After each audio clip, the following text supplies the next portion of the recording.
அந்த ஏரியா, இந்த ஏரியா, அந்த இடம், இந்த இடம், எல்லா இடத்துலையும் ஐயா ஆல் ரவுண்டர். எப்படி? அதாவது பொய்யிலே பிறந்து பொய்யிலே வளர்ந்த லாட்ரி பெருமானேன்னு.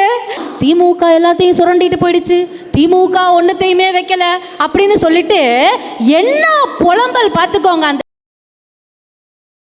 சரி, இப்போ நம்மலாம் சேர்ந்து ஒரு பாட்டு பாடலாமா? பாடுவீங்களா கூட? அந்த ஏரியா சேர்ந்து பாடுங்க. அந்த ஏரியா, இந்த ஏரியா, அந்த இடம், இந்த இடம், எல்லா இடத்துலையும் ஐயா ஆல் ரவுண்டர். எப்படி? All rounder. அப்போ போய் கேட்க வேண்டியதுன்னு வருவாய் பற்றாக்குறை.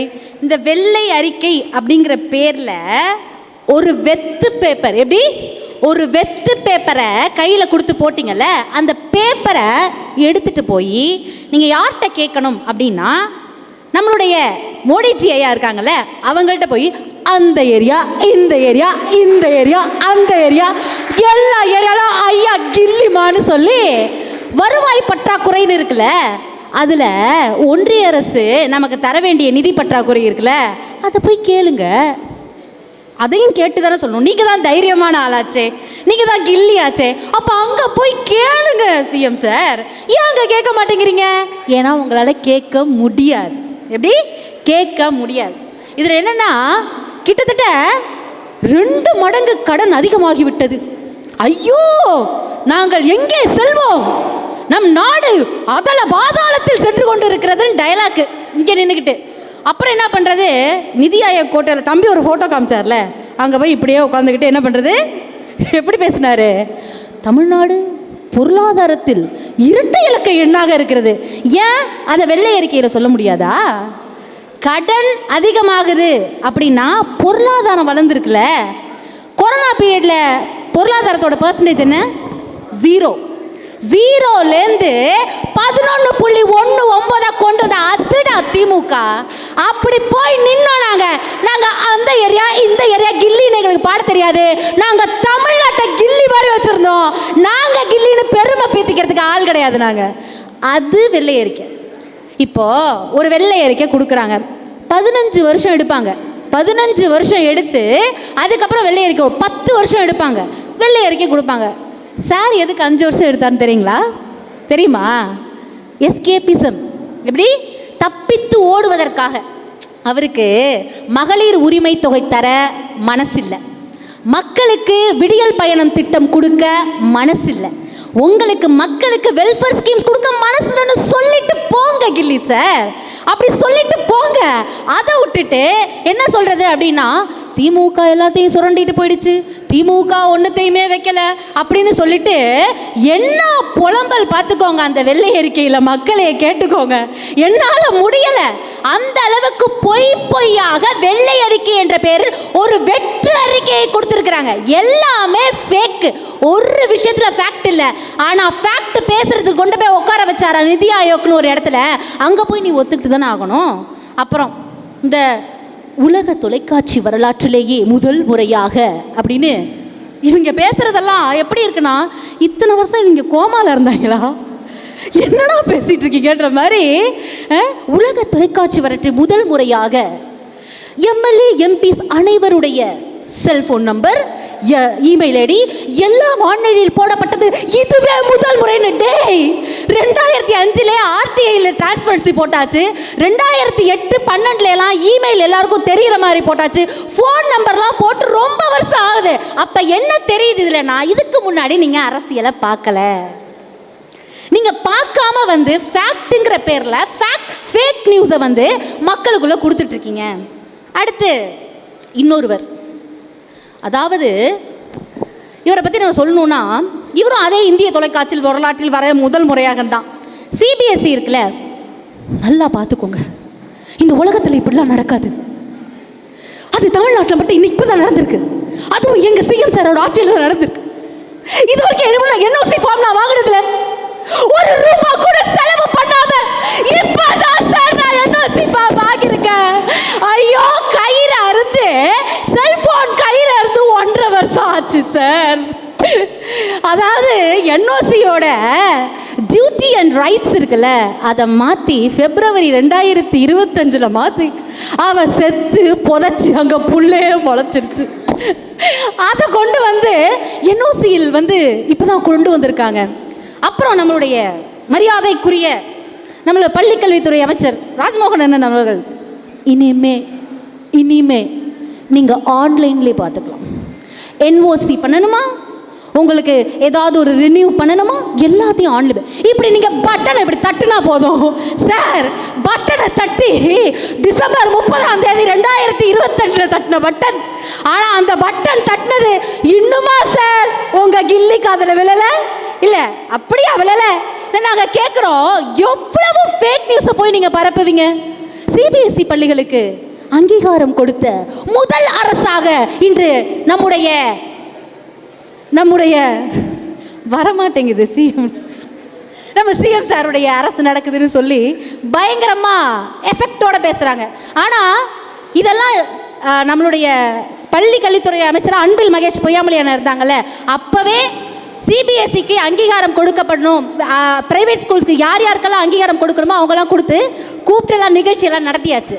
இப்படி ஒன்று பேசுறது பூராவுமே என்னதுன்னா ஒரே ஃபேக் நியூஸஸ் தான். அப்புறம் ஒரு ஃபேக் நியூஸ், யாரு உயர்ந்த மனிதர், யாரு நம்ம அண்ணன் என்ன சொல்றாருன்னா, மாட்டுக்கு என்ன சொன்னாரு, மாட்டுக்கு நம்மளுடைய ரேஷன் அரிசியை தூக்கி மாட்டுக்கு போடுவாங்களாம். ஏன்னா அவர் எப்படிங்க லாட்ரியிலே பிறந்து, அதாவது பொய்யிலே பிறந்து பொய்யிலே வளர்ந்த லாட்ரி பெருமானேன்னு என்ன ஒரு மாட்டுக்கு தூக்கி. அப்போ எங்களெல்லாம் பார்த்தா உங்களுக்கு என்ன மாடு மாதிரி இருக்கா? 1940 2வது உலக போர் வந்தது, பஞ்சம், நமக்கெல்லாம் சோறு கிடைக்கல, நம்மளுடைய முன்னோர்களுக்கெல்லாம் சோறு கிடைக்கல, சாப்பாடு இல்லாமல் இருந்தாங்க. 1947 பிடிஎஸ் அறிமுகப்படுத்தினாங்க. பிடிஎஸ்னா போய் அப்ரிவேஷன் கேளுங்க, மாட்டுக்கு போட சொல்கிறாருல்ல, பிடிஎஸ்னா அப்ரிவேஷன் என்னன்னு போய் கேளுங்களேன். இல்லது இந்த பிடிஎஸை கொண்டு வந்தது யாருன்னு கேளுங்க, அதெல்லாம் உங்களுக்கு தெரியாது. அப்புறம் 1967 அண்ணா அவர்கள் அரிசி விலையை குறைச்சார். அதுக்கப்புறம் சர்க்கரை, பருப்பு இதெல்லாம் வந்து 1971 இப்படி நடந்துக்கிட்டே வருது. நம்மளுடைய கலைஞரையா என்ன பண்ணாரு அப்படின்னா, முதல்ல அரிசி இருக்குல்ல, அதை 1 கிலோ அரிசி 1 ரூபாய்க்கு கொடுத்தாரு. 1 கிலோ அரிசியை 1 ரூபாய்க்கு கொடுத்தாரு. அப்படி கொஞ்சம் கொஞ்சமாக வந்து இன்னைக்கு இன்னைக்கு இந்தியாவிலேயே சக்சஸ்ஃபுல்லாக இந்த ரேஷன் கடையை, இந்த பிடிஎஸ் சிஸ்டத்தை கொண்டு போய் மக்கள்கிட்ட சேர்த்த ஒரே மாநிலம் தமிழ்நாடு. அதுக்கு காரணம் திராவிட முன்னேற்ற கழகம், திராவிடியன் ஐடியாலஜின்னு மறந்துட்டு போகாதீங்க. நீங்க சொல்லலாம், இன்றளவும் இந்த ரேஷன் பொருட்களை வாங்கி திங்கிற மக்களை பார்த்து நீங்க ரொம்ப ஏளனமாக பேசுறீங்க, இலக்காரமாக பேசுறீங்க. ஏன்னா உங்களுக்கு லாட்டரி. அடுத்து என்ன பண்றாங்கன்னா, உத்திரமேரூரில் யாரெல்லாம் பார்த்தீங்க, உத்திரமேரூர் மீஞ்சூர்ல எல்லாம் ஃப்ரெண்ட்ல கொஞ்சம் பேசாமல் இருங்கண்ணே. உத்திரமேரூர் மீஞ்சூர்ல எல்லாம் என்னன்னா, அங்கே இருக்க குழந்தைங்கள்லாம் இருக்காங்கல்ல, ஸ்கூல் குழந்தைங்க, அவங்களுக்குள்ளே போய் என்ன பண்ணுறதுன்னா, அந்த அவங்களோட ஃபோட்டோ, விஜய் சார் ஃபோட்டோ எடுத்துகிட்டு போய் மாட்டுறேன்னு சொல்கிறது, கழுத்தில் கட்சி துண்டை போட்டுட்டு போகிறது. மீஞ்சூரில் என்ன பண்ணியிருக்காங்க அப்படின்னா, உள்ளே போயிட்டு ஒரு ஸ்கூலுக்குள்ளே போயிட்டு, இன்றைக்கி அவருக்கு பர்த்டேவான், பெரிய தலைவரில், தமிழ்நாட்டில் பல போராட்டங்களை முன்னெடுத்த தலைவர், இன்னைக்கு நம்மளுக்காக மொழி போராட்டத்திற்கு சார் செஞ்ச மொழி போராட்டம்லாம் என்னன்னு நமக்கு தெரியும். அதாவது இப்போ நான் டான்ஸ் ஆடுவேன், பாட்டு பாடுவேன் அப்படின்னா என்ன ஒரு தியாகி ஆக்கிடுவீங்களா நீங்கள்? இல்லை, எனக்கு புரியல. அப்படி பல மொழி போராட்டங்களை கையில் எடுத்த தலைவரை அப்படியோ ஃபோட்டோவா யாரு கேட்டு போகிறீங்க? சரி, ஓகே, நீங்கள் போங்க அப்படின்னா இவங்க என்ன ட்ரை பண்ணுறாங்கன்னு தெரிஞ்சுக்கோங்க. பிராண்டிங் பண்ணுறாங்க. டிவிகேவை ஸ்கூல் குழந்தைங்க கிட்ட பிராண்டிங் பண்ணுற விஷயத்தில் தான் டிவிகே மொத்தமாக இறங்கியிருக்கு. அப்படி ஒரு விஷயத்தை பண்ணிவிட்டு நீங்கள் அப்படியே கீழே வந்தீங்கன்னா, தூய்மை பணியாளர்கள் என்னென்ன பேச்சு பேசுனீங்க. தூய்மை பணியாளர்கள் விஷயம் என்ன பேசுனாங்க? அவங்கள வந்து கஷ்டப்படுத்துறீங்க, அவங்க ஒரு ஏழை மக்கள் நீங்கள் வந்து துயரப்படுத்துறீங்க நீங்கள் பேசிகிட்டு இருந்தீங்க. ஆனால் என்ன ஆச்சு? கடைசியில் இவங்க என்ன பண்ணியிருக்காங்க? 4.5 லட்சம் கோடி ரூபாய்க்கு தூய்மை பணியாளர்களை 12 மாநகராட்சிக்கு நீங்கள் இன்னைக்கு விலைக்கு கொடுத்துருக்கீங்க. அப்போ நீங்கள் பேசுனது ஒன்று, சொன்னது ஒன்று, இங்கே செஞ்சிட்டு இருக்கிறது ஒன்று. இப்படி கொஞ்சம் கொஞ்சமாக நீங்கள் அனிதா அவர்கள் நீட்டில் செத்தப்ப என்ன பண்ணீங்க? வீட்டில் போய் உட்காந்து அந்த அம்மாவை கட்டி பிடிச்சி அவங்களுக்கு ஆறுதல் சொன்னீங்க. இன்னைக்கு கீர்த்தனாவை நிராகரிச்சிருக்கீங்க. அப்போது உங்களுடைய ஃபேக் ரியாலிட்டி என்ன அப்படின்னு மக்கள் கொஞ்சம் கொஞ்சமாக தெரிஞ்சுக்கிட்டே வராங்க. இன்னைக்கு விக்கிரவாண்டியில் கும்பகோணமா, இன்னைக்கு விழுப்புரத்தில் விக்கிரவாண்டியில் எவ்வளோ நெல் மூட்டை உங்களுக்கு தான் தெரியும். யார் விக்கிரவாண்டியிலேருந்து வரீங்க? விக்கிரவாண்டியில் பார்த்தீங்கன்னா இன்றைக்கி நெல் மூட்டை கிட்டத்தட்ட ஓப்பன் ஆகாமல், அந்த நெல் கொள்முதல் நிலையங்கள் ஓப்பன் ஆகாமல் அங்கேயே முளைச்சி அங்கே கிடக்கு. இதை பற்றி அவர் யாராவது கேள்வி கேட்பார்னா கேட்க மாட்டாங்க. அதுக்கு பதில் என்ன தெரியுமா பண்ணுறாங்க? 11.4 லட்சம் விவசாயிகளின் கடன் தள்ளுபடி செய்யப்பட்டதான். எப்படி 50,000 ரூபா கடன் வாங்கி நீங்கள் தள்ளுபடி பண்ணது 11 லட்சமா? இப்படி பல ஃபேக் நியூஸ்களை மக்களுக்குள்ளே கொண்டு போய் திணிச்சு மக்களை யோசிக்க விடாமல் செய்து இந்த டிவிக்கு ஆச்சு. நான் உங்ககிட்டலாம் கேட்டுக்கிறது ஒன்றே ஒன்று தான். இப்போ நான் சொல்லுவேன், ஃபேக்கு என்ன சொல்லும், ஃபேக் எது, ஃபேக்ட் எதுன்னு நீங்கள் எல்லாருமே சொல்லணும். சரியா? ரெடியா? சத்தமாக சொல்லுவீங்களா? போடுவோமா? அப்போ தான் என்ன பண்ணுவார்? வாயை திறப்பார் நம்ம சிஎம் சார். அப்போ திறக்க மாட்டாரா? அப்போ தான் திறப்பார்.